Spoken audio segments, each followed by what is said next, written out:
Senhoras e senhores, sejam bem-vindos a mais um episódio do nosso querido Papo do Condado. Esse episódio número 9. Eu aqui de volta, né? Voltando da Califórnia, de volta aqui a Papiland, back to Miami. E você aí, Brigato, tá em São Paulo nesse momento? Sim. Aqui firme e forte, at home. Eu sou desses, eu não tô saindo, não tô fazendo porra nenhuma. Eu tenho medo desse bicho. Isso aí. E você tá Eu tô no Rio, encarei minha primeira viagem de avião aí. Morrendo de medo, esquisito pra caramba, mas precisei ir pro Rio. Estou falando diretamente do Leblon. Nada, Ele do vai lá do Leblon de lá. camiseta vermelha e barbinha. Manuel Carlos, vai tomar um chopp com o Manuel Carlos. Exatamente.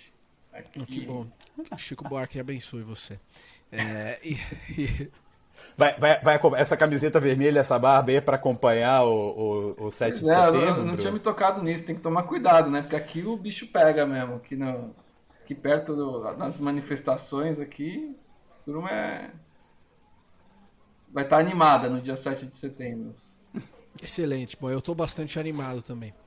Mas por outros motivos. Infelizmente também não temos, né, a participação aqui do nosso tio. O último episódio no qual ele não participa, né, para quem quiser aqui encontrar a localização exata do nosso querido amigo Felipe Lamoni, ele deve estar numa ilha agora na Croácia, comendo um tartar de atum com avocado, feito pelos monges da Macedônia, enquanto a gente fica aqui no nosso trabalho. Mas enfim, prazer estar de volta no setup melhor. Acho que temos bastante coisas aqui interessantes para conversarmos essa semana. Em primeiro lugar, na parte de anúncios, né, mais importantes e estratégicos e rodadas da semana, a gente tem o novo fundo do SoftBank, né, para seed, liderado pelo Bayer, e esse anúncio agora do fim da Redpoint como gestora.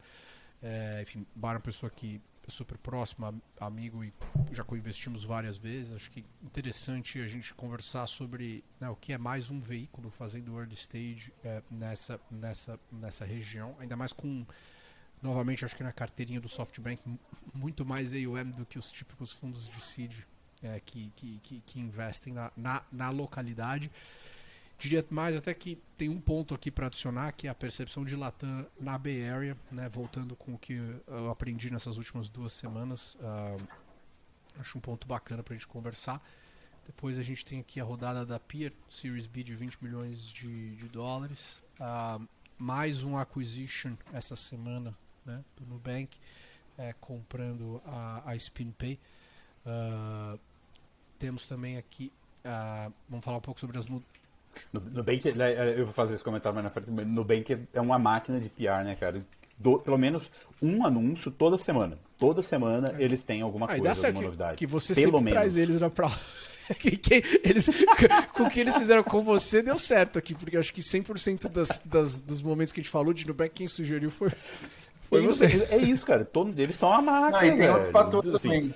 Não é coincidência, é proposital, lógico, é estratégico. Eles estão toda semana, eles estão no loop de notícias. Eles se mantêm. Tem outro fator também, né? É isso que o Pedro falou, do tipo assim, Nubank espirra, sai em todos os lugares, tipo, com destaque. Eu sei porque, cara, eu dei muito tempo de startups, né? A comunicação de startups. E eu sei exatamente a dificuldade de emplacar, principalmente nos veículos que a gente chama de Tier 1, né? Com pautas muito similares, né? Do tipo assim, questão de diversidade, sabe? Questão de produto. Os veículos mais tradicionais são refratários em dar, tipo, empresa lança novo, não sei o quê. Daí o Nubank vai lá, lança o cartão, o que a gente até falou aqui, né? O ultravioleta, capa do jornal tal, não sei o quê. Então, assim, sabe por que isso? Porque dá audiência pra cacete também. Eu acho que... Não, mas, Tá.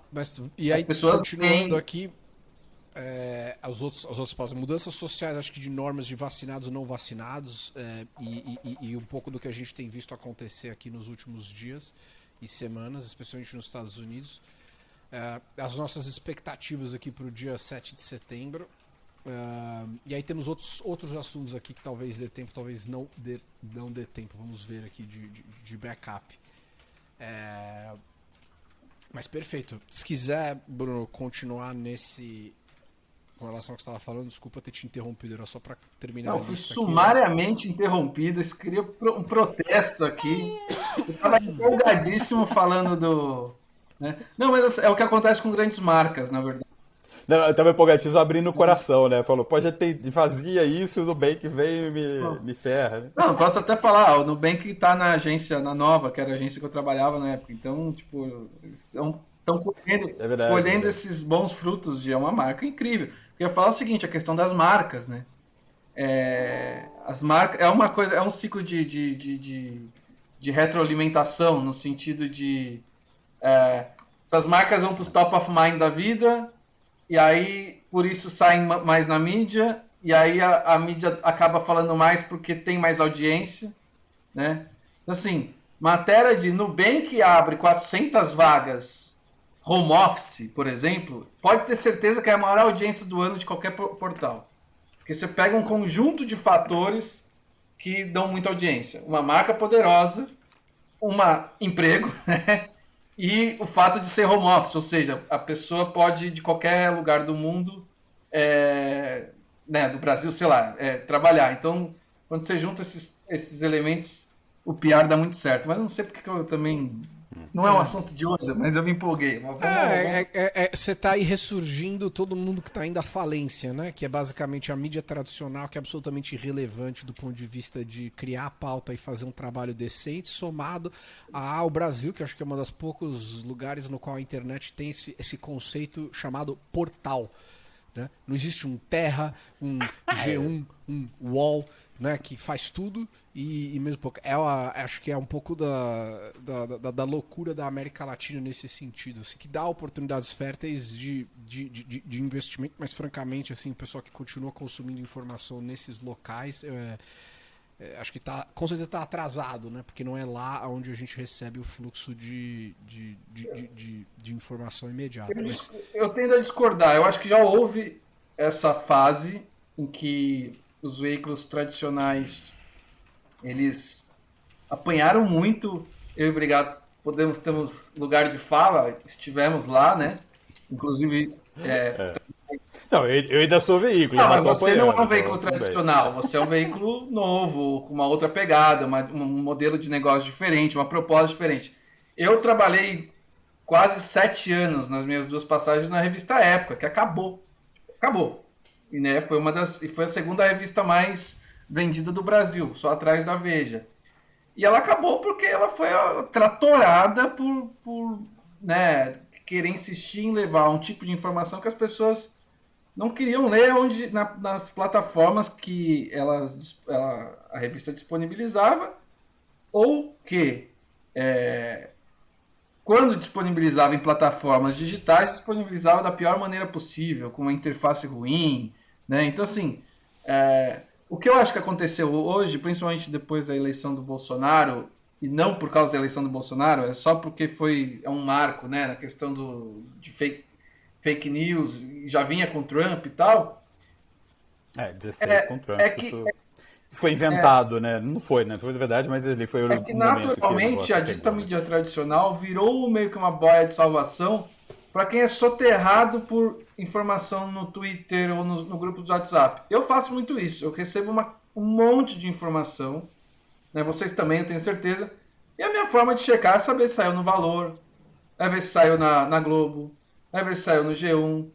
Mas é enviesada. Daí os meus amigos bolsonaristas acham que a Folha de São Paulo, que fica alguém lá. Como é que a gente vai, sabe? Não, cara, mas assim, vamos lá, Bruno. Fudeu o Bolsonaro, não é né? nem um lado nem o outro. Eu acho que assim, como eu consumo informação, é uma forma bem doida. Eu tenho mais de, 125 newsletters que eu assino. A grande maioria são substacks de pessoas independentes.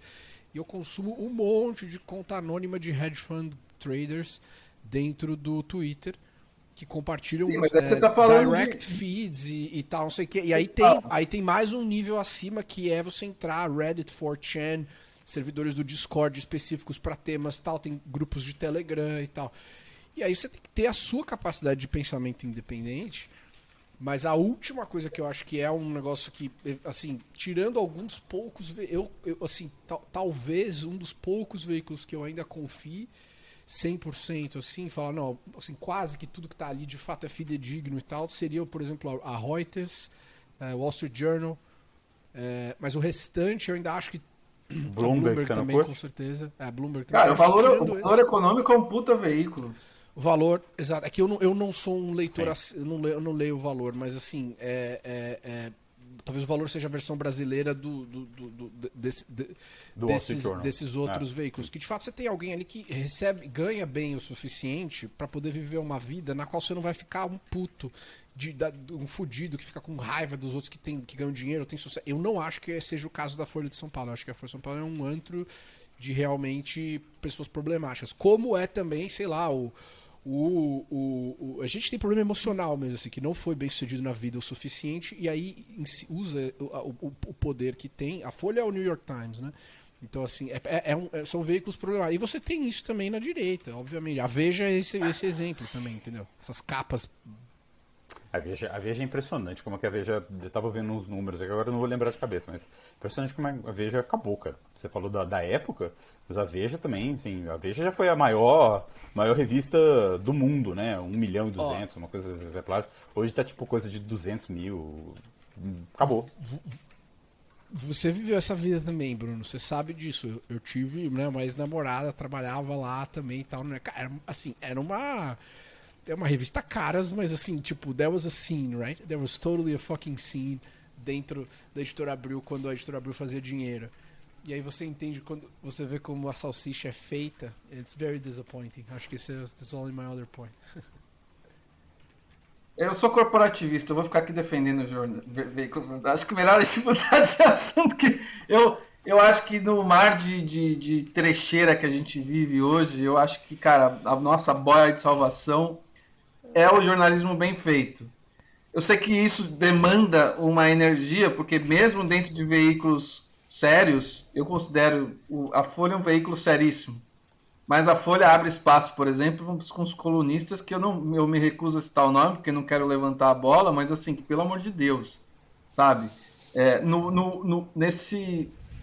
Nessa busca por ouvir os dois lados, que na verdade... Cara, tem uma frase em espanhol... Exatamente. Tem uma frase em espanhol que eu adoro, que eu não sei de quem é, mas que eu acho muito foda, que pra mim sempre resumiu o papel do jornalista, e eu falo como pessoa que trabalhou 15 anos em veículo. O papel do jornalista não é... Assim, se tá chovendo, por exemplo, né? Ah, tá chovendo. Então você vai escutar uma pessoa que fala que tá chovendo e a outra pessoa que fala que não tá chovendo. Não, você abre a porra da janela e vê se tá chovendo. Entendeu? E aí se tá chovendo e você chegou a essa conclusão, daí você vai analisar que tipo de chuva é, da onde veio, não sei o quê. Então acho que o jornalismo a gente sempre foi assim. Só que nos últimos anos, principalmente, porque você tem um contrapeso muito importante das redes sociais. O Pedro citou uma série de lugares em que essas informações nascem e crescem. Então, o Reddit, o 4chan, que eles ganham uma proporção de audiência que obriga a Folha de São Paulo a fazer infográfico explicando por que a Terra não é plana. Entendeu? E aí fica um falso debate, né? De aqui a Terra é plana, o cara que acha que a Terra é plana, e aqui a pessoa que acha que a Terra é como a Terra é. Então, assim, obviamente que eu estou exagerando, talvez seja o exemplo mais escrachado, muito embora a Folha de fato tenha feito esse infográfico. Mas é isso, né? O cloroquina, fica lá o Heinz, vou falar do tratamento precoce, do tipo lá na CPI. É isso. Como se fosse a mesma coisa do que...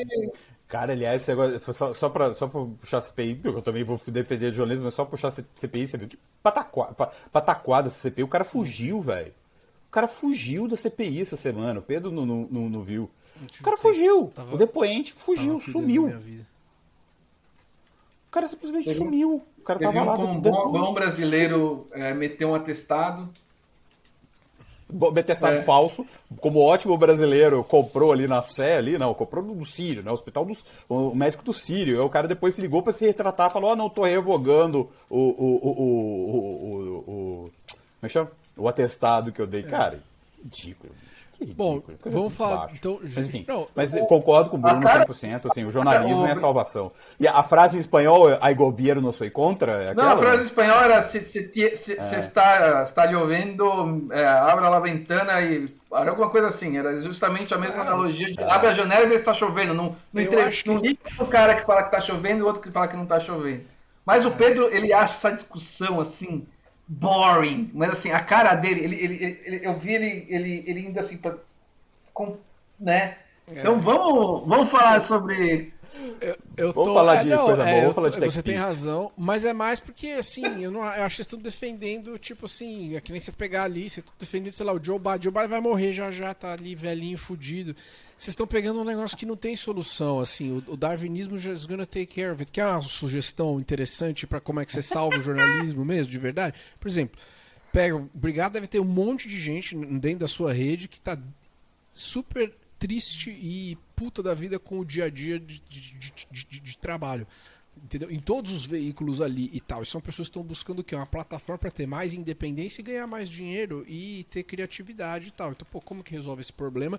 Se você juntar todos os melhores writers de business, por exemplo, em cima de um veículo, mas não é uma situação na qual o pessoal vai trabalhar para você e você vai ter que colocar eles na folha e tal. Não, cada um trabalha para si. Mas tem algumas regras específicas no qual se resolve um monte de problema que a gente sabe que são as partes mais chatas, que é o quê? Puta, que você já teve que resolver agora, sozinho. Você tá aí quanto tempo já com startups? 2 anos? Um ano e Pô, 2 então, meses. beleza. Até aqui, ó. Esse aqui é o nosso 14 contador. meses. Eu resolvo isso, eu faço aquilo, tem esse problema, eu não sei o que, tal. Aí você contrata alguém, por exemplo, para vender um monte de patrocínio e ganhar em cima de comissão, mas você já revende o poder. Então, mas isso é a lógica do portal, Pedro. Isso se chama portal. Não necessariamente, porque isso não tem que estar tudo dentro de uma URL só. É uma lógica mais como se você fosse fazer, por exemplo, um bespoke Substack, só focado em business e tecnologia. Entendeu? Não, o portal não. O portal é uma árvore de Natal cheio de serviço inútil. Você entra no G1, tem Globoplay, você vai no UOL, tem chat ainda, aquela porcaria, entendeu? Não, mas, por exemplo, o UOL é isso. O que ele faz? Ele constrói uma audiência debaixo de uma URL com vários sites. Então, por exemplo, se eu quiser colocar o startups lá dentro, vai virar startups.uol.com.br. Tem vários sites que ele pendura ali para ter uma audiência agregada, acho que está 600 milhões, uma coisa assim, a audiência total do UOL. E aí você tem um negócio gigantesco. Essa é a lógica do portal. O portal é um agregador de conteúdo. Então, essa lógica, isso que você está falando, é a lógica de agregação de conteúdo de um portal, só que com um modelo, um caveat aí de não ter necessariamente... Ser mais um back-office, né? Uma coisa mais... Boa ideia. Vamos pensar ver assim, a única coisa que é necessária é o pessoal ter uma capacidade é resolver o problema do dinheiro, a capacidade de você ter a independência financeira para poder ter tempo para ser crítico e poder fazer histórias diferentes e interessantes para o resto da galera. Acho que esse é o... O Eric Newcomer tá fazendo isso no Substack. Ele tá com mais de 1.000 assinantes, né? 1.000 assinantes pagando, acho que $100 por ano. Eu passei no seed round do cara sozinho. Uma parada, né? O Twitter que lançou uma parada pra turma do selinho azul, não é? O Twitter comprou uma plataforma de monetização e tal. O Jack Dorsey tá forte nessa coisa. Aí agora parece que tem uma integração com o Stripe, né? Então o Jack Dorsey fez uma integração com o Stripe. Então o Twitter tá bem forte nessa parte de monetização de economia criativa. Inclusive eu sou selinho azul por causa dos meus tempos de jornalismo da mídia tradicional. Tá aí, ó. Minha aposentadoria, vocês vão pagar pra eu ficar falando sobre... explicando o sentido da vida no Twitter. Eu recomendo. O Twitter do Bruno é fantástico mesmo, assim. É uma mistura de corintiano sofredor com fã do Chico Buarque, mais aquela torradinha de avocado chique, assim, sabe? É isso. Eu já fui muito mais twitteiro. Hoje eu sou mais cirúrgico. Antes eu ficava o dia inteiro falando sobre. Hoje eu não tenho mais tempo, porque agora eu trabalho com coisa séria. Mas quando eu fazia é, essas coisas de. Eu tinha coluna na CBN, tinha coluna na época, escrevia matéria. Então o Twitter era parte do meu trabalho mesmo. Do tipo, não é que eu fazia porque eu me divertia, mas. Né? E eu tenho um amigo meu, Lucas Amorim, que é diretor da Exame, que ele. Eu trabalhei na Exame também, fui editor da Exame. E aí a gente tava lá, fechamento, pá, não sei o que, o bicho pegando. Daí ele brincava assim, pô, mas tem gente que trabalha ainda, né? Porque, de fato, você ser jornalista de redação é muito legal, assim. Assim, e a brincadeira do tipo, é tão prazeroso que não pode ser considerado um trabalho. Mas por que eu tô Pra ser falando? mal pago do jeito que é mesmo, tem só realmente nessa alucinação. Não, eu acho que a questão do salário ser baixo, daí a gente dá uma discussão muito chata, mas só para pontuar. Não, vamos mudar, Mas tá errado, deveria ser um salário melhor, entendeu? Mas é porque mas é oferta e demanda, gente. Tem muita gente querendo fazer. Porque é muito legal. Entendeu? É quase, obviamente guardada a devidíssima proporção, falar assim, quero ser jogador de futebol. Se você chegar a ser assim, o meu sonho das vidas, assim, o que você queria ser? Eu queria ser comentarista do Estúdio I na Globo News. Começa 1 da tarde, então você acorda à tarde, faz um exercício, vai pra praia, volta, almoça numa boa, chega lá no Jardim Botânico aqui no Rio, põe o figurinista te veste, você senta lá e fala assim, Afeganistão, eu acho que o Afeganistão, não sei o quê. Tipo o que a gente faz aqui. Startups, não, as startups realmente estão crescendo, porque não sei o quê. Moda masculina, não, a moda, é isso, meu sonho é ficar falando durante 4 horas à tarde sobre temas aleatórios que eu conheço com pouca profundidade. Eu agradeço o seu comentário final sobre esse tema e o quanto de credibilidade ele acabou passando para os meus argumentos. Obrigado, Bruno. Pois só deu munição pro Pedro, só tudo que ele tava falando. Mas tem outros programas muito mais densos. Eu tô falando de um que eu gostaria de fazer. É isso aí. Bom, vamos mudando o assunto, né? Acho que assim, cada semana que passa temos mais notícias positivas com relação a esse fluxo de capital vindo para a América Latina.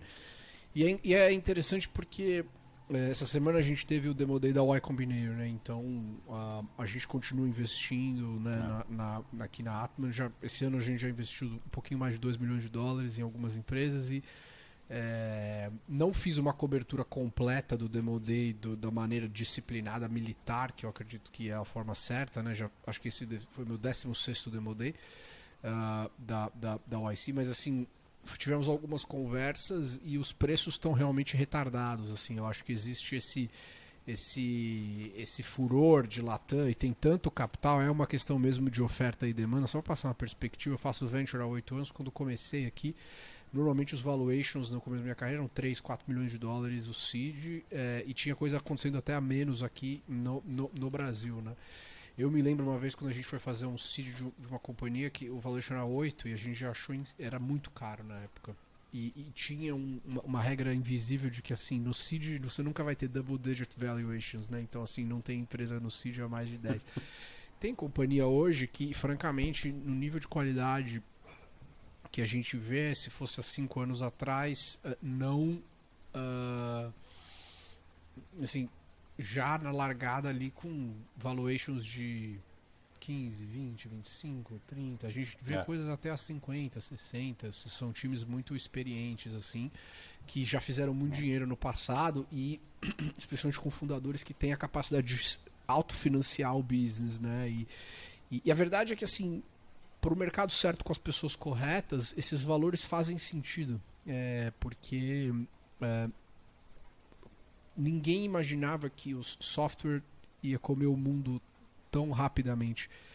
Vou dar um exemplo bem tangível com relação a isso. A Bessemer, um dos fundos que eu mais respeito, abriu os investment memos deles nos sites. E aí você olhar como que eles estão fazendo o underwriting de valuations de Shopify, Twilio, estavam redondamente errados, achando que iam ser exits ali de single billion digits, né? Então assim, estavam errados em 30 vezes de ordem de magnitude em alguns casos, assim, é bem interessante. Pra cima ou pra baixo? Errados para baixo. Então, assim, esse é Pra o baixo? grande ponto, né? Então, se você, por exemplo, eu me lembro lá atrás, quando eu fiquei sabendo que o IC Continuity tinha liderado a rodada da Brex a $50 milhões, o Series A, por volta disso, assim, né? Acredito que tenha sido isso. E a empresa hoje vale, sei lá, 6 bis, 7 bi. 7. Muito rapidamente, né? É óbvio, competência da execução e tal, mas assim, A Brex eu acho que foi o unicórnio mais rápido do Vale, não foi? não sei. Eu acho que tem alguma coisa. Não sei. Eu acho que foi. Tipo assim, a empresa que atingiu o valuation de um bi mais rapidamente. Mas hoje em dia, assim, a capacidade de criação de valor de enterprise ela é muito maior, porque o addressable market ele é maior, os problemas estão maiores, quer dizer, o mercado cresceu como um todo. Então tem muitos assuntos interessantes aqui com relação ao que você precisa ser competitivo como um investidor hoje dentro desse mercado. Quanto que você tem que ter de AUM, quanto que você precisa deployar por tamanho de cheque, porque muitas vezes, assim, tem um limite de quanto que reputação, capacidade técnica você precisa ter para você ser capaz de ganhar um deal. E aí são vários exemplos. Você tem desde investors que têm muito mais capital do que disciplina, e a gente vê isso acontecendo em vários lugares. Até, por exemplo, o The Information teve um artigo excelente que eles fizeram com relação à Benchmark, né? E quando eles perderam um deal que foi liderado por um cara chamado Josh Buckley, que acho que ele é um dos rockstars ali, como solo GPs. Né? O Solo, né? E a empresa foi com o Josh, não com a Benchmark, porque ele falou, não, eu não tenho nenhum problema em fazer o seu Series A tendo 15% de ownership, não 20%. Porque, puta, eu já tenho meus LPs e I know we're gonna make as much money as possible. Então, assim, o modelo de como se faz Venture Capital hoje, ele tá mudando de uma forma muito, muito, muito profunda. Ou seja... E onde vai chegar, Pedro? Assim, óbvio que vai sempre estar em evolução, mas ele está num processo digamos, de transição para algo que vai chegar num patamar, enfim, você enxerga algum horizonte de estabilização? Não, rapidinho, só falar. Na verdade, que precisa, né? Porque, na verdade, se você for ver a forma como o VC é feito, não mudou muito desde lá do Andy Grove lá com a Intel nos anos 60, né? Assim, as fórmulas mudaram, teve mais ciência aplicada, mas assim, a regrinha ali, as regrinhas de ouro, aquelas coisas, tudo, os padrões sempre são os mesmos. Então não precisa realmente ter alguma inovação, né? Você não teve nos últimos anos muita inovação, a não ser mais dinheiro entrando na brincadeira. Exatamente, né? Basicamente isso que eu estou me referindo. Assim, tem um patamar, por exemplo, vou dar um exemplo completamente idiota, mas assim, agora com a bolsa lá, os caras falam, esse patamar para esse ano é de 145 mil pontos, por exemplo. No caso dos VCs, por exemplo, não, uma Series A vai chegar em 2025 a tanto. Por exemplo, não sei, eu nunca vi um estudo desse jeito, nem sei se tem, nem sei se faz sentido ter. Mas a minha pergunta é mais nessa linha, do tipo assim, vai ter um limite dos patamares para pelo menos cada um dessas rodadas, dessas etapas que a gente está acostumado tabelamento, Acho que você respondeu sua própria pergunta a partir do momento, assim, com todo o respeito, você falou que talvez eu não acho que essa seja o questionamento. É interessante a discussão, mas eu não acho que é a pergunta correta, com todo o respeito, Bruno. Eu acho que não, porque, imagina, assim, não precisa ficar com esses dedos, não. Pode falar que a pergunta foi uma bosta mesmo. Não, mas eu não acho que ela foi uma bosta, porque eu acho que é um pensamento natural de quem não está vivendo o dia a dia. Mas assim, por exemplo, um dos investimentos que eu fiz parte, né, continuo ativo bastante com os empreendedores, a Cove. A gente fez um Series B de $100 milhões. Cara, tem empresa que há 10 anos atrás fizesse um exit de $100 milhões, ia ser incrível. Eu estou falando do valor, do tamanho do round do Series B. Ou seja, você não vai ter um threshold, não tem um box, não tem... As coisas estão evoluindo pelo crescimento, pelo tamanho de mercado, né? Agora, é óbvio que assim, essa é uma empresa que consegue colocar $100 milhões para trabalhar, porque é um mercado grande, que é capital intensive em alguns aspectos, que tem uma série de coisas. E tem muita gente que assim, o mundo tem tanto dinheiro nesse momento com yields tão baixos que você precisa. Então, vamos pensar assim, 50 mil echelons lá em cima, Quem liderou o último round da Rappi? Foi a T. Rowe Price, que também liderou o round do DoorDash, que também liderou vários outros delivery rounds e tal. E lá dentro da T. Rowe Price deve ter alguém que ficou responsável pelo mandato de Latam, porque é uma asset manager tão grande, ela falou assim, I need you, você tem que encontrar uma forma de colocar para trabalhar 5 bi, 10 bi nos próximos 2 anos em Latam. Onde vai pôr esse dinheiro? Não é todo lugar nem que aceita esse tamanho de capital. É óbvio que do outro lado você tem empresas que estão fazendo rodadas mais razoáveis, mas são pessoas que jogam outro jogo. Tem vários outros fundos que talvez assim, aí com todo respeito às pessoas, que não é uma questão de qualificação, coberturas de situações diferentes, mas eu imagino, por exemplo, Brigato, que nesse momento do mercado você deva receber pitches de rounds nanicos, de fundos desconhecidos, de startups irrelevantes, que você não publica porque no one gives a fuck. Mas tem alguém ali, sei lá, no meio do nada, levantando uma rodada de R$1 milhão, que pô, que bom, né? Não é? Tem. Não, tem para todos os gostos, todos os bolsos. Então, eu acho que essa questão da divisão do que está acontecendo com relação ao mercado, a vantagem do que aconteceu com a pandemia foi essa conexão nesse outro universo paralelo que é na nuvem, que é um universo paralelo digital, né? E aí você começa as fronteiras são menos importantes, né? Onde as pessoas estão e tal, contanto que elas têm os fóruns corretos para se conectar, como é o que a gente está fazendo aqui, e debater as ideias interessantes, enfim, ou discordar, é isso que é o necessário.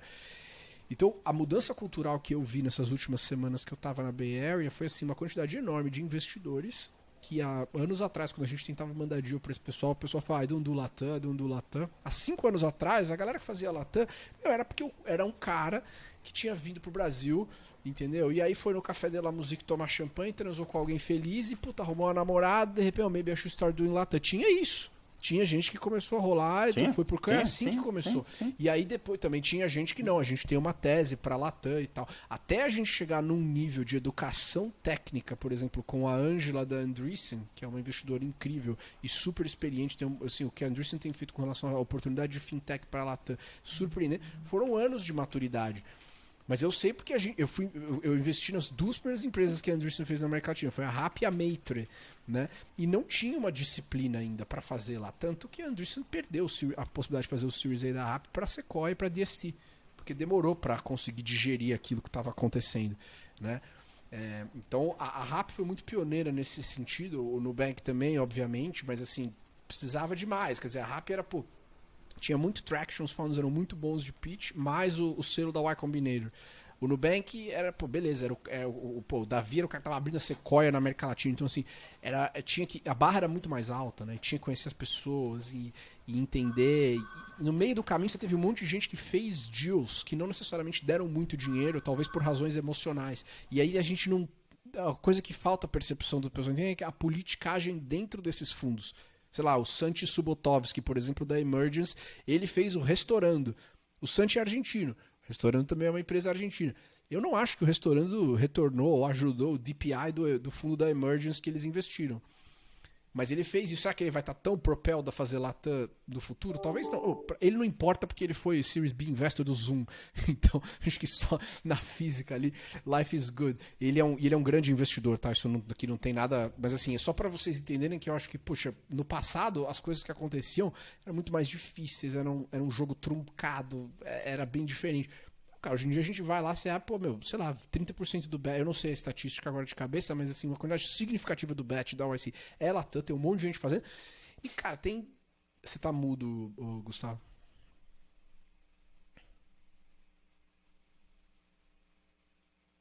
Alô? Ih. Ei, desculpa, eu acabei de ver, são 12 empresas brasileiras nesse bet. Geralmente você vê 3, 4, quando tinha muita, né? Quando tinha muita empresa brasileira no bet do YC eram 3 ou 4 no máximo. Esse bet foram 12. Foram 12 brasileiras. E aí eu tava falando com um cara, o investidor essa semana, ele falou exatamente isso. Tá caro, bicho. Você vê ali o cara pré-operacional, muito pequeno, valendo 20 milhões, tá? provavelmente você vai ver essas empresas captando com o fundo gringo, porque aí esses caras não têm tanta acessibilidade, né? 20 milhões para ele, um seed de 20 milhões no Vale, beleza, é do jogo, é isso que vale. Mas aí você traz um seed de 20 milhões para o Brasil, são 100 milhões de reais. É inacreditável. Não dá pra fazer um negócio E assim, outra coisa que começou a acontecer essas últimas semanas, até por conta desse volume, que é excelente aqui, não é reclamação, mas assim, fundos muito bons do US, que não tem experiência em Latam, mandando mensagem pra mim no privado, falando o que você acha dessa empresa? E assim, deck ruim, empresa ruim, sabe? Tipo lixo mesmo, assim.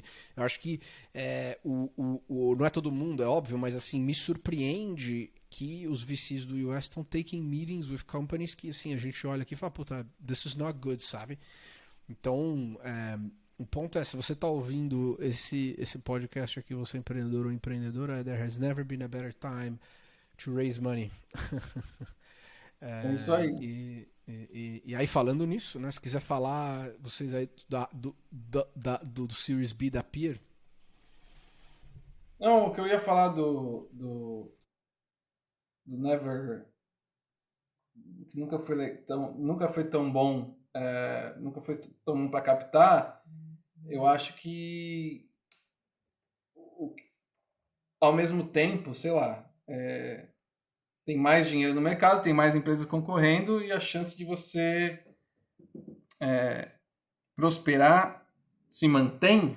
É uma pergunta que eu tenho. Tipo assim, sei que a gente já teve essa conversa no último episódio, se não me engano, daquela questão você investe em 10 e uma paga as outras 9. Você bem falou, Pedro, que com você não tinha funcionado isso. Mas eu imagino que com mais empresa no mercado, a chance de sucesso tende a diminuir. Ou o mercado cresce num passo mais rápido do que as empresas e, portanto, as oportunidades acabam sendo maiores.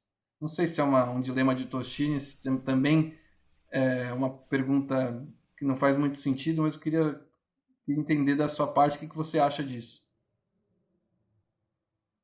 Então, eu acredito que o mercado cresce e a gente vê oportunidades interessantes também. Acho que tem uma questão aqui, para usar uma palavra bonita, né? A conurbação de soluções aqui. Então, assim, você tem, por exemplo, uma empresa que é uma vertical solution nos Estados Unidos que, quando chega para a América Latina, é tanto problema, mas a velocidade de transformação digital é tão rápida que uma empresa acaba sendo multi-platform para resolver vários problemas, entendeu? Que ela seria uma solução monolítica nos Estados Unidos. E isso acaba gerando um enterprise value, uma possibilidade de você criar um addressable market muito maior.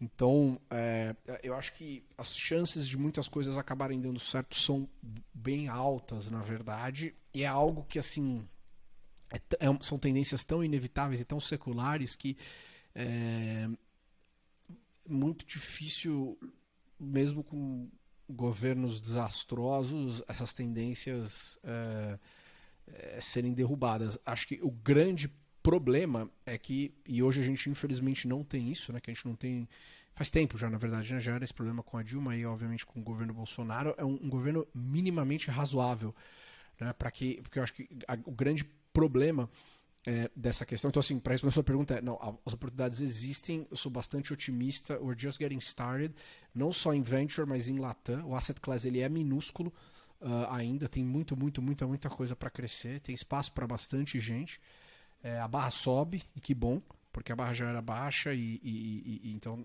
sem nenhum problema em nenhum desses pontos. O grande problema aqui, que eu acho que é o risco do Latam Investing, é o risco cambial, né? Então é a questão mesmo de que assim, o dólar estando acima de R$5 é muito ruim, isso impacta a qualidade dos retornos, e eu não acho que hoje você tem muita gente, pelo menos os novos entrantes em Latam, pensando nessa questão profundamente. Mas é uma questão também que a gente não tem controle, né, sobre ela, mas ela afeta os retornos, né? Eu preferiria muito mais que tivesse, sei lá, 3,50, 3-1 do que 5. Porque aquilo, daí, por exemplo, quando a CloudWalk, eu acho que recebeu 190 milhões de dólares numa Series B, que eu acho que foi uma das maiores dos últimos tempos. Todo mundo, quer dizer, todo mundo não, mas um monte de eu vi publicado, é uma rodada de quase 1 bi de reais, né? Do tipo. Porque quando você converte é isso, dessas cifras monstruosas. O problema é que daí na hora também de dar o retorno, você tem que converter 1 para 5,5 e acaba se fudendo também. Não, exatamente. E a receita, quer dizer, tem uma série de questões ali. Eu acho que no final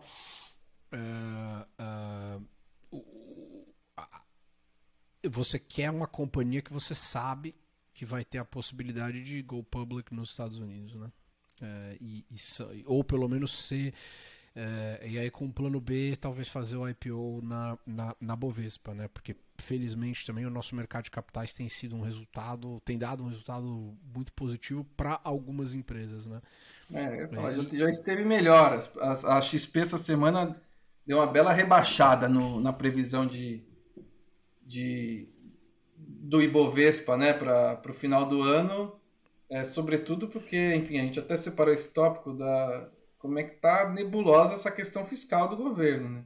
O governo batendo cabeça, e assim, é coisa que tecnicamente seria fácil de resolver, é que realmente os caras têm um problema sério, o Paulo Guedes tem um problema sério, ele não consegue, é mais forte do que eles, comunicar, ser minimamente empático na hora que ele está falando, tanto com os políticos quanto para as pessoas pobres, enfim.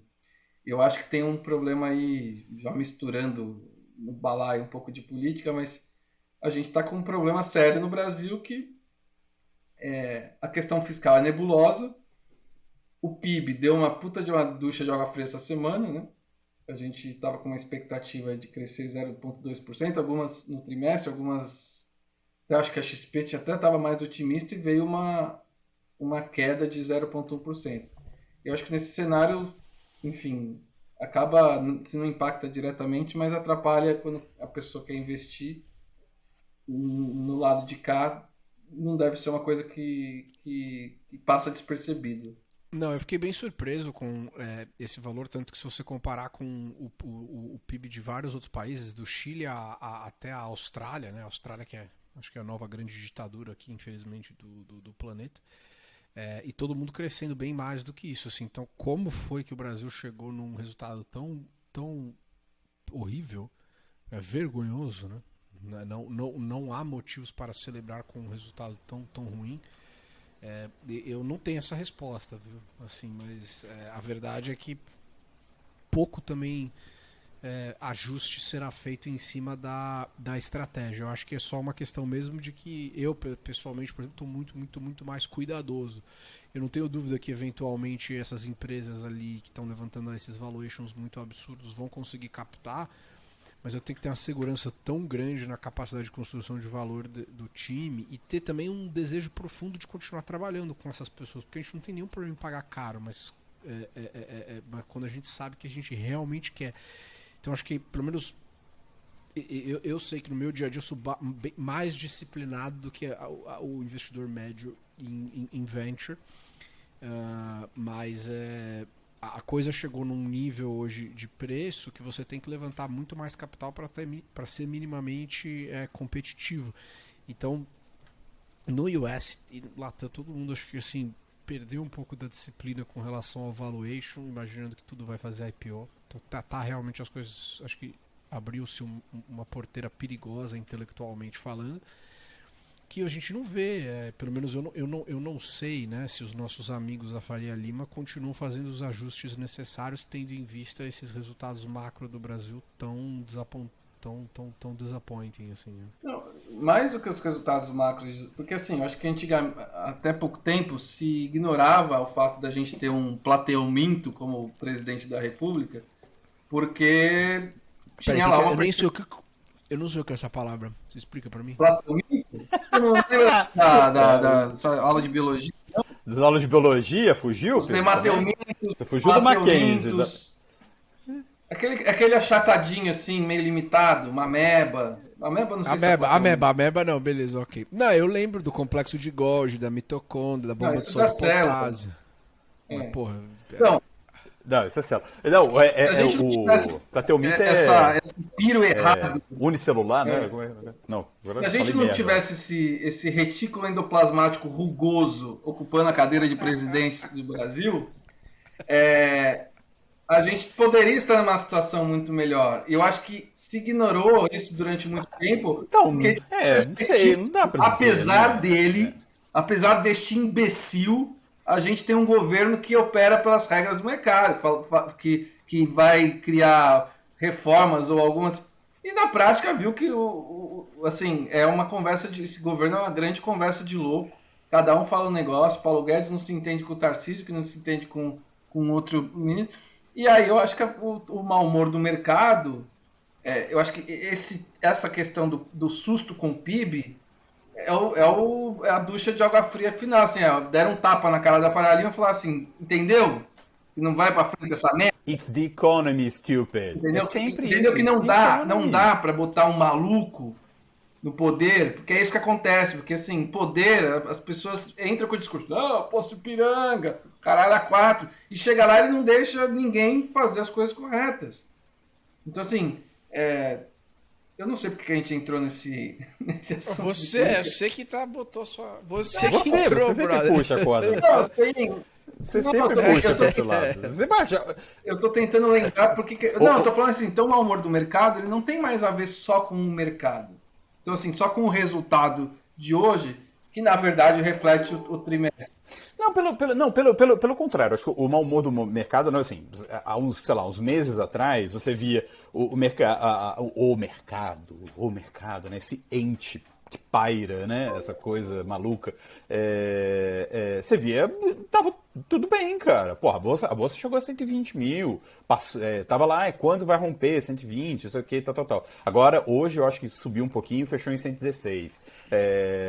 Mas assim, tava indo descolado totalmente, porque nem eu tava falando, bicho, esses arrobos dele aí, esse cara é assim mesmo, deixa ele falar, as coisas estão andando, deixa quieto. Só que aí na hora que o calo aperta, que aí começa de fato, aí vem inflação, aí vem aumento de preço de combustível, né? Que aí tudo cai na inflação. Mas vem o aumento do preço de combustível, vem o aumento da energia elétrica, que aliás, ele cancelou o horário de verão 2 anos seguidos, então não sei qual que é a composição disso aí, qual que é o efeito disso, mas aí até o Luciano Hang estava querendo que voltasse o horário de verão, não sei o quê.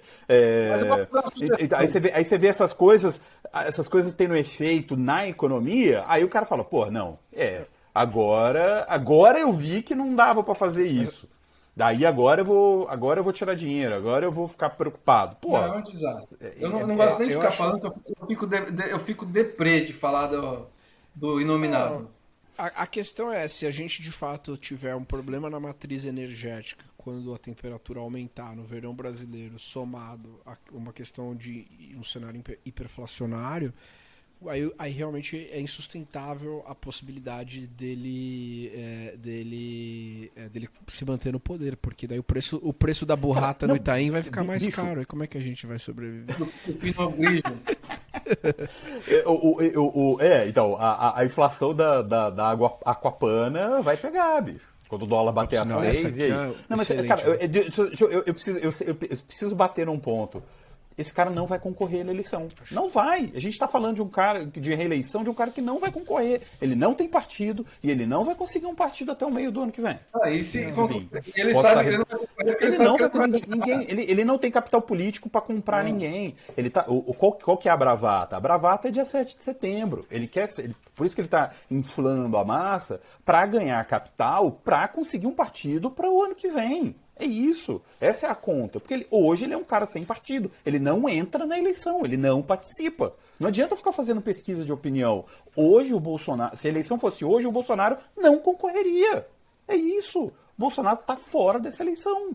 Tá 80% fora. Esse cenário, porque daí realmente abriria um vácuo para... Eu vou te dizer assim que, lamentavelmente, as surpresas são tão grandes... E eu acho que não é só o ponto do governo em si, que com certeza desaponta muito. Eu acho que é você ouvir as idiotices. Desaponta não, ele tá fazendo exatamente o que se esperava.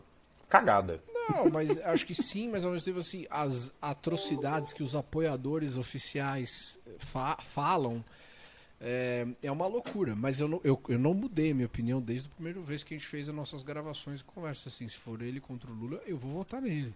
Eu não vou votar, eu nunca vou votar em nenhum candidato de esquerda, nunca. A não ser que seja, por exemplo, um cara que é horrível.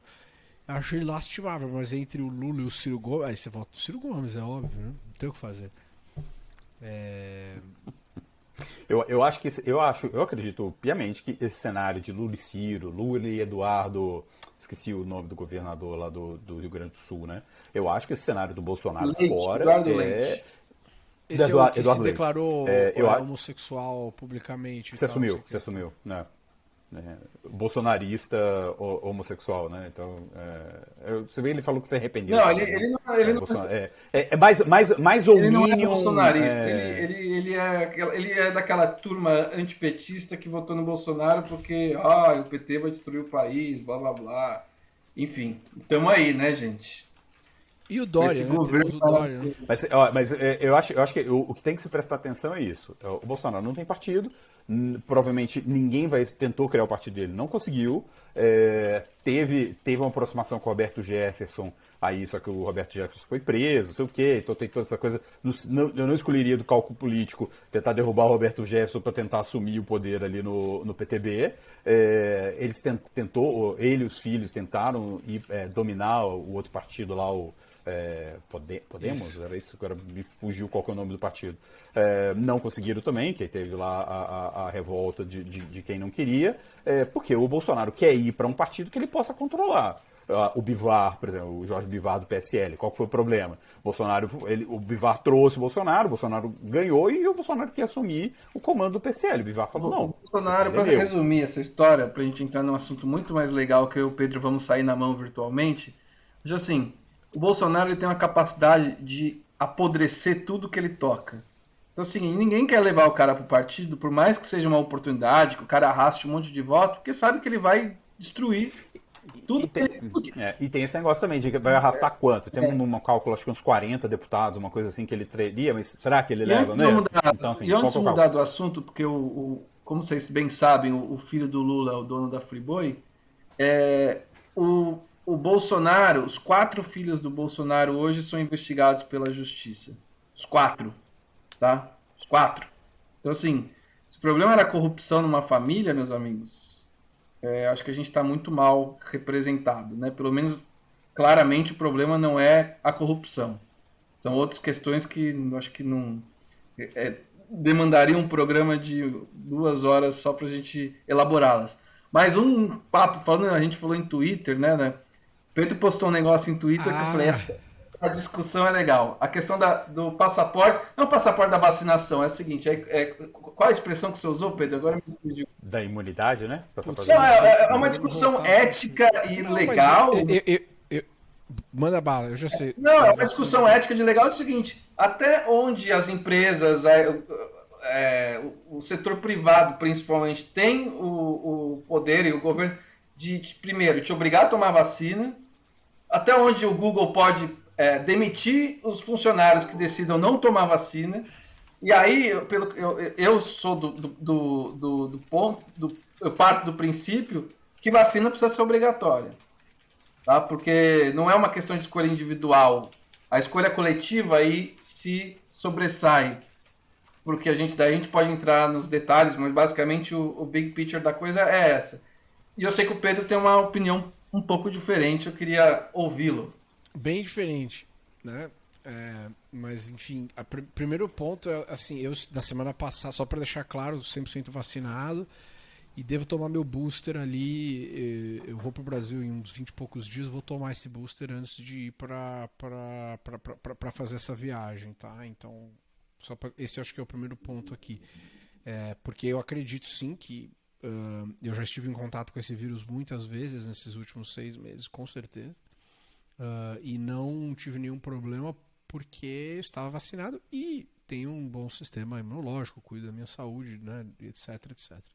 Então acho que esse é o primeiro ponto. Agora, você exigir as minhas informações médicas o tempo todo, para que eu tenha simplesmente o direito básico de ir e vir, e isso infringir nas minhas liberdades individuais, eu acho isso muito complexo, porque tem uma forma de você resolver. Deixa eu só terminar. Tem uma forma de você. Não, imagina, tem uma forma muito mais simples de resolver isso sem você fazer a obrigatoriedade da vacina, que é o quê? Que eu também tive isso. É muito desconfortável você tá viajando e você vai para, sei lá, 2, 3 lugares diferentes, né? São Francisco, obviamente, com o seu radicalismo nesse sentido, você não tem um protocolo exato, então você tem que tirar, e aí a Califórnia tem uma carteira digital que é diferente da de Nova York, que o passaporte, assim, tá tudo ainda acontecendo, né? Então, e aí eu tive, por exemplo, um host do Airbnb que cancelou a minha estadia durante a viagem, porque eu não mandei a minha vacinação para ele, mas eu não mandei porque eu estava ocupado trabalhando. A gente estava gravando podcast, eu estava na estrada. Quando eu cheguei, eu vi, caiu minha reserva. Aí eu fui mandar para ele, o cara foi super grosso comigo, falando que aqui, não sei o que, começou a me dar um puta discurso. Eu falei, e ele tá falando com alguém que, assim, acredita na ciência, tá 100% vacinado. Então as pessoas perderam a noção do respeito à liberdade individual. E isso, eu acho que é muito, muito perigoso. Então até tem alguns pontos ali que você não pode ser flexível. Então, como você resolve esse problema, né? Para dar a liberdade individual, e eu acho que assim, você não quer ser vacinado, não tem nenhum problema. Darwin vai cuidar de você, tá? E aí você vai ser, você vai contrair e as suas chances de morrer são mais altas. E que bom. E morra mesmo, foda-se. Assim, o planeta elimina, a natureza tem uma forma bem tranquila, de uma forma basal, cuidar disso, sem problema nenhum. We really don't give a shit. Agora, eu acho que é muito complicado você querer acesso aos meus private medical records para eu ter o direito de ir e vir e fazer coisas que ao longo dos últimos 200, 300 anos foram absolutamente aceitas dentro da sociedade. Como você resolve esse problema? Eu vou parar e obviamente eu vejo vocês. É você ter teste rápido em todos os lugares. Eu fui na casa de algumas pessoas em São Francisco e na Bay Area, e aí a galera tinha, uma empresa chama Abbott, é um testezinho. Então eu fui na casa de uma amiga minha, aí a gente, antes de entrar na casa, ela abriu a porta do lateral da casa dela, nós fomos até o jardim da casa dela, e no jardim tinha alinhado ali, era eu e mais um amigo, e a gente fez o nosso próprio nasal swab num rapid test. Quando ela viu que nós dois estávamos negativos, nós nos abraçamos, e aí foi vida normal depois desse momento. Já tem a capacidade da gente fazer isso. Então, se a gente, sem ser um teste super intrusivo e tal, então, se você tem todo mundo se testando o tempo todo, é que eu não vejo a grande diferença, entendeu? De você se submeter a um teste. Poxa, mas o teste eu não estou compartilhando a minha informação privada, porque, por exemplo, eu poderia... Mas isso que eu ia falar, aquela hora eu falei assim, cara, você não está compartilhando o seu prontuário médico inteiro, você está dizendo que... E, na verdade, eu acho isso uma discussão muito louca, porque a vida inteira a gente fez isso. Você matricular a criança na escola, para você fazer... Tudo você precisava da carteira de vacinação. Sempre precisou isso. Por quê? Não é uma questão, para mim, de liberdade individual. Isso é uma questão de saúde pública. O cara que ele não quer tomar vacina, primeiro que ele se torna um transmissor. Então, ele naturalmente pode passar isso para várias pessoas. Depois que... Vamos supor que nos melhores dos casos, ele não passa isso para ninguém. Ele vai se fuder, ele vai para UTI. Se ele não tiver plano de saúde, uma UTI custa 3 pau por dia. Ele vai ficar lá 20 dias. Ele vai ter que fazer uma série de procedimentos de traqueostomia e o caralho a 4, que essa conta vai dar 200 mil reais. Quem que paga? A gente. Entende? É a gente que paga. Ele não vai pagar isso no Brasil, né? Ele não vai pagar... E mesmo se ele tiver plano de saúde, porque isso onera o plano de saúde vai lá e repassa como aumento no último ano. Então, quando eu digo a liberdade individual, ela tá para mim, nesse caso específico, abaixo, de uma liberdade financeira, de uma autonomia financeira. Eu sou obrigado a pagar o prejuízo de uma pessoa que comete é a mesma coisa da pessoa que dirige bêbada e vai lá e derruba algum bem público, por exemplo. É a gente que tem que pagar essa conta? Então, assim, a pessoa que tem uma atitude ostensivamente contra a ciência, e isso onera... eu estou falando só ainda do aspecto financeiro, tá? É a gente que tem que pagar isso, que claramente ela tomou uma atitude que vai expô-la a um risco e que vai acarretar num investimento público gigantesco, esse é o primeiro ponto. O segundo ponto é ético. Você não tomar vacina, e assim, você pode dizer, não, o cara não toma vacina, mas fica dentro de casa. Beleza, daí você... Mas as pessoas que a gente vê por aí que não tomam vacina estão festejando, estão indo não sei o quê, estão indo passear. Então você está transmitindo isso para um monte de gente. Não é a sua liberdade individual quando você fala, você grita e você joga um monte de perdigotos ao ar, e isso vai contaminar uma pessoa que não tem nada a ver com isso. Você está repleto de razão. E aí eu acho que o ponto aqui, que é talvez um dos argumentos, são uma quantidade muito pequena de pessoas que tiveram trombose ou pericardite e tal, mas aconteceu. Óbvio. O produto é novo, né? É uma nova forma de fazer essa vacinação. Esse ponto que você falou, acho excelente. Todo mundo aqui foi vacinado. Acho que nós somos a última geração, né, que tem essa marquinha aqui no braço. Da BCG. Né? Aquele negócio lá e tal. Então. No meu é no direito, ó. Será que erraram?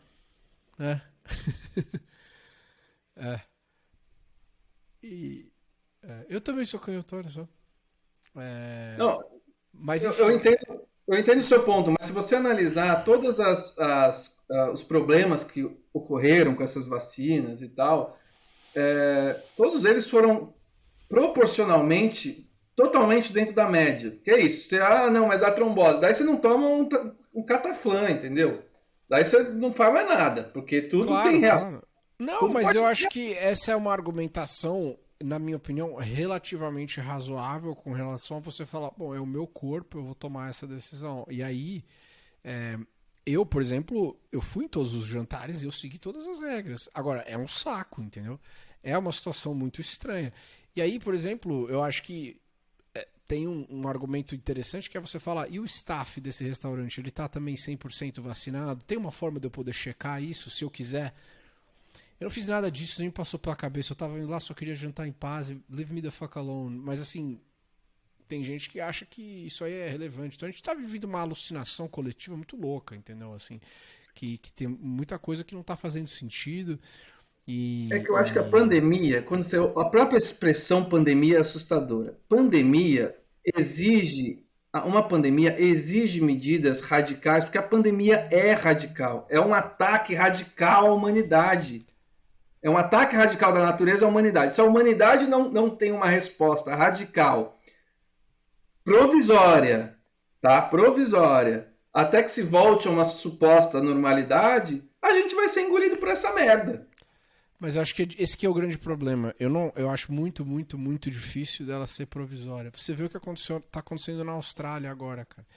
Isso aqui é a exemplificação total da grande falência dos países como um todo, de nações-estados, entendeu? No qual hoje em dia você pode imaginar que faria sentido a gente ter o país das startups e dos VCs, e ter a ilha do Bitcoin, e ter o país dos autos. E é isso, e isso está acontecendo na internet. Vai começar a acontecer isso fisicamente, eu não tenho dúvida disso. Eu acho que é um dos pontos lá que o Balad começou a falar e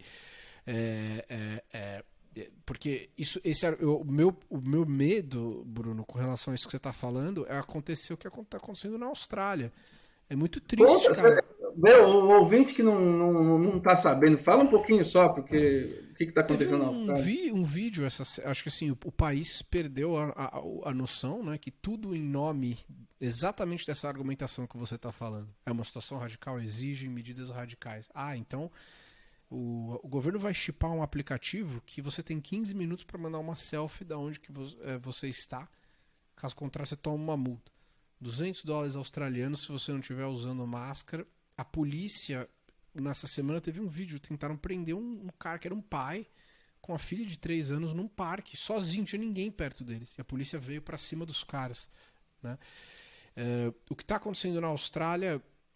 eles estão querendo agora também ter acesso a um backdoor generalizado em todas as redes sociais, e caso alguma coisa que você fale na internet seja classificado como cyberbullying, você vai tomar uma punição também.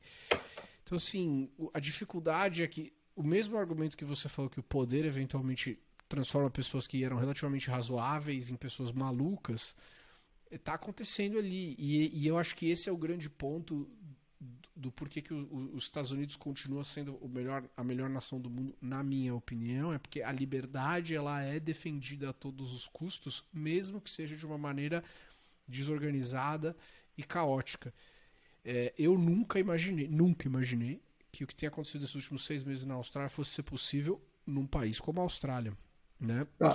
Pedro, que tem essas visões. Só um último ponto, vou falar assim, que assim, totalmente não razoáveis do que é você tratar os seus próprios cidadãos em nome dessa ideia de caso zero. Agora, alguns anos atrás, a Austrália tirou todas as armas dos seus cidadãos.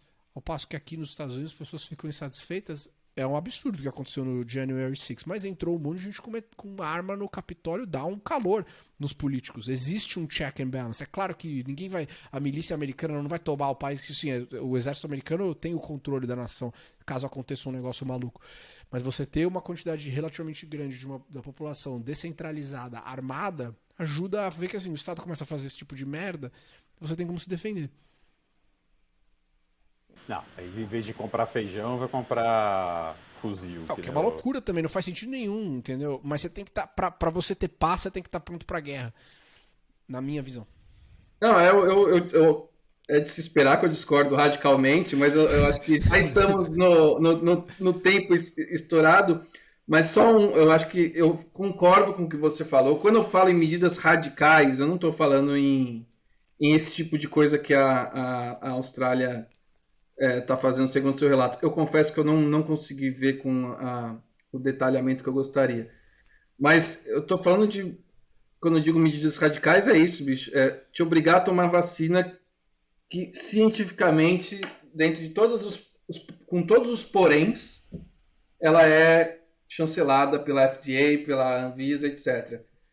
Para que você consiga ter um retorno não só da nossa vida normal, como da economia, né? Do tipo, setor de serviço, tipo, agora vai. Cara, a gente nem fez o tal do lockdown e nem liberou geral. Então a gente está num meio termo que está sendo prejudicial para todo mundo, tá levando muito mais tempo, né? E a gente só vai ver um cenário um pouquinho melhor no final do ano, né? Pelo que eu ando lendo com pessoas sérias, existe de fato uma expectativa para que o Réveillon da Delta e do Lambda. E agora tem a Mu, né? A Mi, sei lá, cara. Mu. É nova, essa é nova. Chegou essa semana, variante Mu. Acho que é da Colômbia, se não me engano. É isso mesmo. Enfim, gente. Eu acho que... Agora, tudo que você falou, eu concordo com 100%. Agora, se me dá uma garantia de que as mudanças vão retornar assim que esse negócio... Não tem nenhum... Assim, entendeu? Eu acho que esse é o grande ponto. Empregadores fazendo um vaccine mandate também, eu acho que isso faz sentido, né? Mas assim, eu não vejo isso como problemático. É uma empresa privada, assim, da mesma forma que eu acho problemático a censura que o Twitter fez com relação ao Trump. Acho que eles estão errados, mas cara, o Twitter vai fazer o que quiser, o Twitter é o Twitter, entendeu? É só fucking private enterprise, então a mesma coisa é a empresa. Tem que ficar lamentando, chorando, não sei o que. Meu amigo, se você quer continuar nessa sua situação, novamente, Darwin is gonna take care of you, seja pela sua conta bancária ou pela sua saúde. E com isso... O Joe Rogan, achei bizarro você corroborando suas críticas ao New York Times. Acho que ontem recebi um e-mail aqui do News Alert do New York Times. Joe Rogan pegou Covid. Que bizarro. Não, mas eu achei lamentável o fato dele não ter... assim, ele não falou nada com relação à vacinação dele, porque ele não deve ter tomado vacina, né? Então, assim, eu acho que esse é o grande problema. Agora, ele não tomou e tá no direito dele, entendeu? O problema é ele fazer... Então, ele não tomou, beleza, tá no direito dele, mas o problema é fazer com o Scott, né? Ficar fazendo coisas públicas, conversando, falando com as pessoas, porque é aquele negócio, o Bill Gates que é uma voz nesse sentido, e que o Bruno tá falando. O vírus muta, gente. No começo eu ouvia a gente falar, não, esse vírus é bobinho, não vai ter mutação. Porra, qual variante que a gente já tá de variante de interesse, né? Porque tem várias variantes que não são relevantes. Mas essas variantes de interesse, já tá quarta ou quinta, então essa Mu nem tava vendo. Eu não vou gritar gol antes. Combina com o nosso país aqui, né?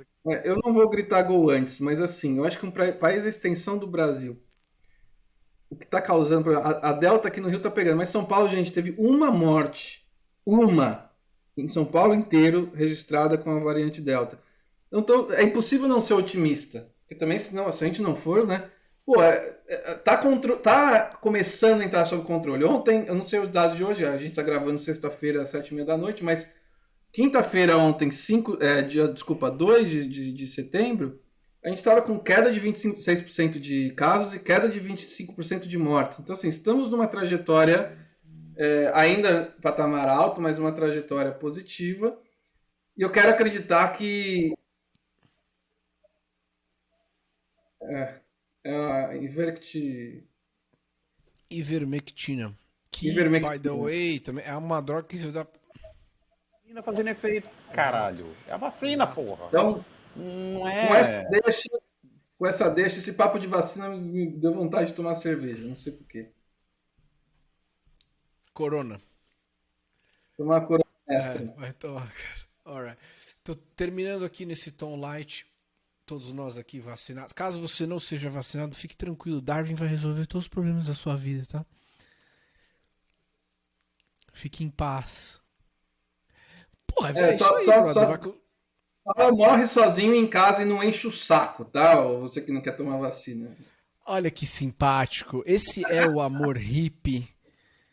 Esse é o cara que cativa a audiência, né? Mas ele é muito fofo. Exatamente. Tô brincando. Hasta lá. Alright. Não, a gente só quer ser o bem, ouvinte.